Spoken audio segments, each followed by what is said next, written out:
దేశంలో జనాభా లెక్కలతో పాటు కులాల లెక్కల్ని కూడా తేల్చాలని చెప్పి కేంద్ర ప్రభుత్వం ఇటీవల ప్రకటించింది. ఇప్పటి వరకు కులాల లెక్కల్ని వ్యతిరేకించినటువంటి కేంద్ర బీజేపీ సర్కార్ ఇప్పుడు కులాల లెక్కలు తేల్చడానికి మేము సిద్ధంగా ఉన్నాం, సామాజిక న్యాయం కోసం మేము కూడా కట్టుబడి ఉన్నాం, దానికి దేశవ్యాప్తంగా ఆ రకమైన లెక్కలు తీయడానికి మేము ముందు భాగంలో ఉంటామని చెప్పి ప్రకటన చేశారు. అందరికీ ఆశ్చర్యం.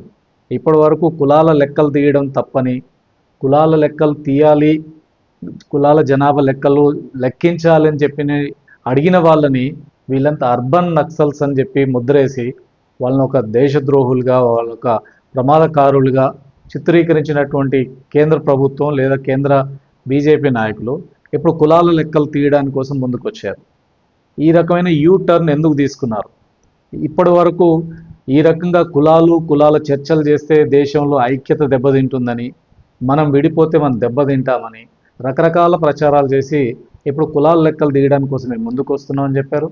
ఇప్పుడు మోడీ గారు ఆ రకమైన ప్రకటన చేసిన తర్వాత తెలంగాణలో ఉన్నటువంటి బీజేపీ నాయకులంతా మోడీ గారికి పాలాభిషేకాలు చేస్తున్నారు. పెద్ద ఎత్తున మేమే నిజంగా బీసీ లెక్కల్ని అధికారికంగా చేసేవాళ్ళం, సామాజిక న్యాయం చేసేవాళ్ళం, ఆ రకంగా బీసీలకు కావాల్సినటువంటి రిజర్వేషన్లు కానీ ఇతర అంశాలన్నీ కూడా సక్రమంగా సంక్షేమ కార్యక్రమాలు చేయడానికి మేమే ముందుంటామని చెప్పి ఇప్పుడు బీజేపీ నాయకులు తెలంగాణలో ప్రకటిస్తున్నారు.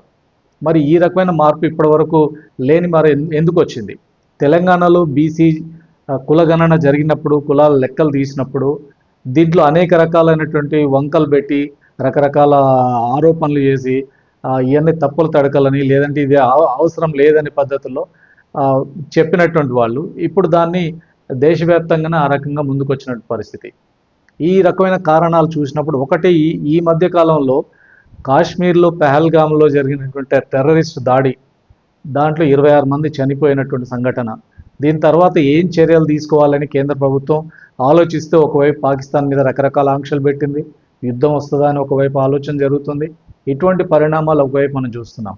రెండోది, దాడి చేసిన టెర్రరిస్టులందరూ కూడా ఇక్కడ చంపిన వాళ్ళ యొక్క మతం అడిగి తెలుసుకొని ఆ రకంగా దాడి చేశారు.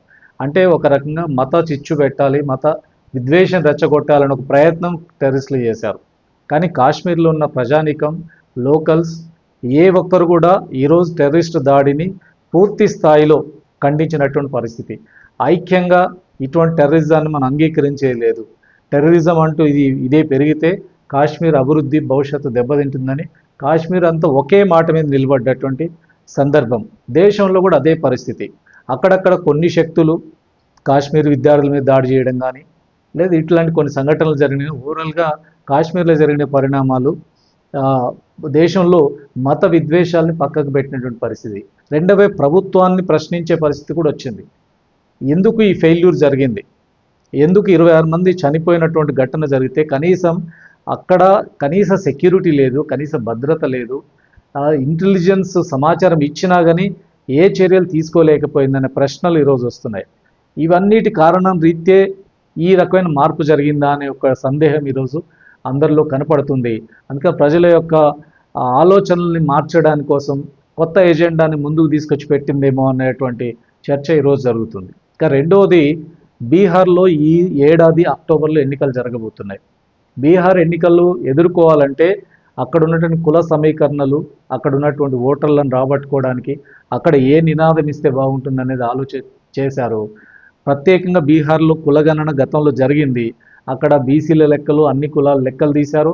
ఆ లెక్కలన్నిటి ఆధారంగా అక్కడ రిజర్వేషన్లు ఇద్దామని ప్రయత్నం చేశారు. కానీ రాష్ట్ర ప్రభుత్వాలు కులగణన చేస్తే దానికి ఉండే అధికారికమైనటువంటి చర్యలు తీసుకోవడానికి రిజర్వేషన్లో ఇంకోటో చేయడానికి లేదు. చట్టబద్ధం కావాలి, రాజ్యాంగబద్ధం కావాలి. దేశవ్యాప్తంగా జనాభా లెక్కలతో పాటు కులాల లెక్కలు తీస్తేనే దానికి ఒక అధికార గుర్తింపు ఉంటుంది, చట్టబద్ధత ఉంటుంది. రాష్ట్రాలు మాత్రమే చేస్తే చాలా లిమిటెడ్ ప్రయోజనాలు ఉంటాయి. కాబట్టి బీహార్లో లెక్కలు వేసినప్పటికీ కూడా దాన్ని ఫర్దర్గా ముందుకు పోలేని పరిస్థితి. కాబట్టి దేశవ్యాప్తంగా జరగాల్సిందే, అది కులాల లెక్కలు తీయాల్సిందనే డిమాండ్ చాలా కాలంగా వివిధ సంఘాలు వ్యక్తం చేస్తున్నాయి. ఇండియా బ్లాక్లో ఉన్నటువంటి రాజకీయ పార్టీలన్నీ 2024 పార్లమెంట్ ఎన్నికల ముందు స్పష్టంగా కులాల లెక్కలు తేల్చాల్సిందే అని చెప్పినాయి. ఆ రోజు దాన్ని హేళన చేశారు, వద్దన్నారు. కేంద్ర ప్రభుత్వం దాన్ని ఇది దేశాన్ని విడగొట్టడానికి కోసం అని చెప్పారు. ఇప్పుడు అదే కేంద్ర ప్రభుత్వం ఈరోజు ముందుకు వచ్చినటువంటి పరిస్థితి. అందుకే బీహార్ ఎన్నికలు కూడా కేంద్ర బీజేపీ మీద ఒత్తిడి తీసుకొచ్చినాయి. దానికోసం ఈరోజు ముందుకు వచ్చినట్టు కూడా కనపడుతున్నాయి. ఇప్పుడు మరి కులాల లెక్కలు వేయాలా వేయొద్దా, కులాల లెక్కలు తీస్తే దేశంలో ఇంకా ఐక్యత దెబ్బతింటుంది కదా అనేటువంటి చర్చ కూడా ఉంది. అవునన్నా కాదన్నా కులాల లెక్కలు మనం లెక్కలు తీసినా తీయకపోయినా కులాలకు సంబంధించినటువంటి ఆ ఐడెంటిటీ ఈరోజు మన దేశంలో చాలా పెద్ద ఎత్తున ఉంది. ఎవరెవరు ఏ కులమో కులాల కట్టుబాట్లు ఉన్నాయి, కులాల పద్ధతులు ఉన్నాయి. కులాలు ఏ కులానికి ఆ కులంగా ఆ రకమైనటువంటి పరిస్థితి ఉంది. కులాల మధ్య ఆ రకం సామాజిక ఆర్థిక అనేక అసమానతలు ఉన్నాయి. వీటిని సరైన పద్ధతుల్లో అంచనా వేయడం ద్వారా మాత్రమే దీన్ని పరిష్కారం చేయగలుగుతుంది తప్ప దాన్ని లెక్కలు తీయం, వాటిని గుర్తించమనంటే అన్నంత మాత్రాన కులాలు లేకుండా పోయే పరిస్థితి ఏమి ఉండదు, లేదా కులాల సమస్యలు పెరుగుతాయి అనేటువంటి పరిస్థితి ఏమీ లేదు. అందుకని కులాలు ఉన్నాయి, వాటిని వాస్తవికతను గుర్తించడం, వాటి లెక్కలు వేయడం. 1931లో చివరిసారి కులగణన జరిగింది. ఆ తర్వాత కులగణన జరగలేదు. రాష్ట్రాల స్థాయిలో మన తెలంగాణ, అంతకుముందు బీహారు జరిగినప్పటికీ మొట్టమొదట కేరళలో అక్కడ ఎల్డిఎఫ్ గవర్నమెంట్ ఏర్పడ్డప్పుడు అక్కడ సామాజిక ఆర్థిక సర్వే జరిగింది. కులాల లెక్కలు కేరళ మొత్తం కూడా తీసినటువంటి పరిస్థితి 1960లో జరిగింది. భారతదేశంలో మొదటిసారి స్వాతంత్రానంతరం కులాల లెక్కలు తీసినటువంటి గవర్నమెంట్ ఉందంటే కేరళ లెఫ్ట్ ఫ్రంట్ గవర్నమెంట్ మాత్రమే. ఆ తర్వాత ఇప్పుడు ఈ ప్రభుత్వాలు తీసాయి.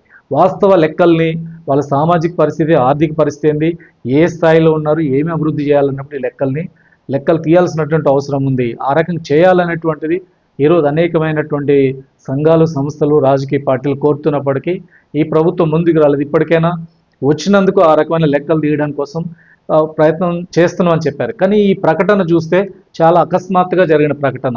నిన్నటి దాకా వద్దన్న వాళ్ళు ఈరోజు చేద్దామంటున్నారు. రెండోది, జనాభా లెక్కల్ని 2021లో జనాభా లెక్కలు జరగాలి. కానీ కేంద్ర ప్రభుత్వం ఆ రోజున కరోనా ఆ కారణం చూపించి జనాభా లెక్కల్ని వాయిదా వేసింది. ఎప్పుడు జనాభా లెక్కలు తీస్తారో తెలియదు. ఇప్పుడు 1951 నుంచి ఈ రోజు స్వాతంత్రానికి ముందు కానీ స్వాతంత్రం తర్వాత కూడా ప్రతి 10 ఏళ్ళకోసారి జనాభా లెక్కలు జరిగినాయి. ఈ మొదటిసారి దానికి బ్రేక్ పడింది 2021లోనే జనాభా లెక్కలు జరగలేదు. ఇప్పుడు 2025కి వచ్చినా ఇప్పటికీ జనాభా లెక్కలు ప్రారంభం కాలేదు.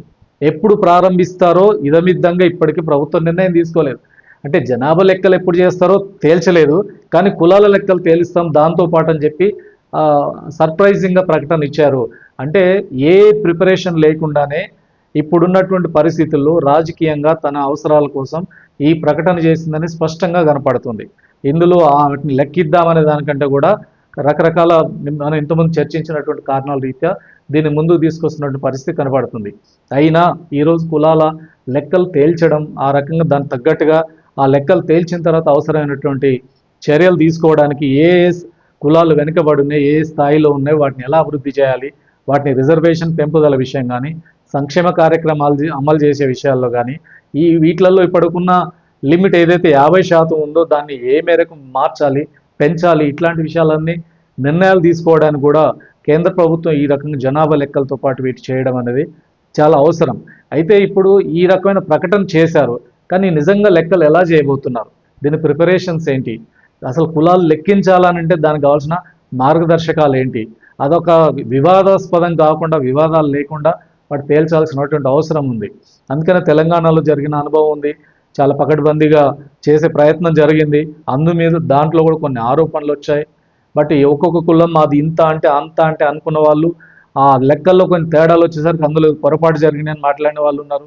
ఏమైనా ప్రభుత్వం ఒక పద్ధతి అనుసరించింది. అందుకని వీటి అనుభవాలన్నీ దృష్టిలో పెట్టుకొని దేశవ్యాప్తంగా కులాల లెక్కల్ని శాస్త్రీయంగా సరైన పద్ధతిలో చేయడం ద్వారా రాబోయే రోజుల్లో దీంట్లో నుంచి సామాజిక స్థితిని సరిగ్గా అర్థం చేసుకోవడానికి పనికి వస్తుంది. అదే సమయంలో ఇప్పుడు రిజర్వేషన్లు పెరుగుతాయి, దీనివల్ల లబ్ధి పొందుతాం, కులాలు లెక్కింపు చేయడం వల్ల ఏదో ఒరిగిపోతుంది అనుకునే వాళ్ళకి ఇప్పుడు అంత ఒరిగిపోయేంత పరిస్థితులు ఏం లేదు. గవర్నమెంట్ సెక్టార్ లేదు. ఆ గవర్నమెంట్ సెక్టార్ లేకుండా రిజర్వేషన్లు పెరిగి లబ్ధి పొందేటువంటివి కూడా చాలా నామినల్ ప్రయోజనాలు మాత్రమే అనేది కూడా గమనాలు పెట్టుకోవాలి. కానీ వాస్తవ సామాజిక పరిస్థితులను అర్థం చేసుకొని దాంట్లో మార్పు తీసుకురావడానికి అవసరం చర్యలు తీసుకోవడానికి ఈ సెన్సెస్ జనాభా లెక్కలతో పాటు క్యాస్ట్ సెన్సెస్ చేయడం కూడా అవసరం.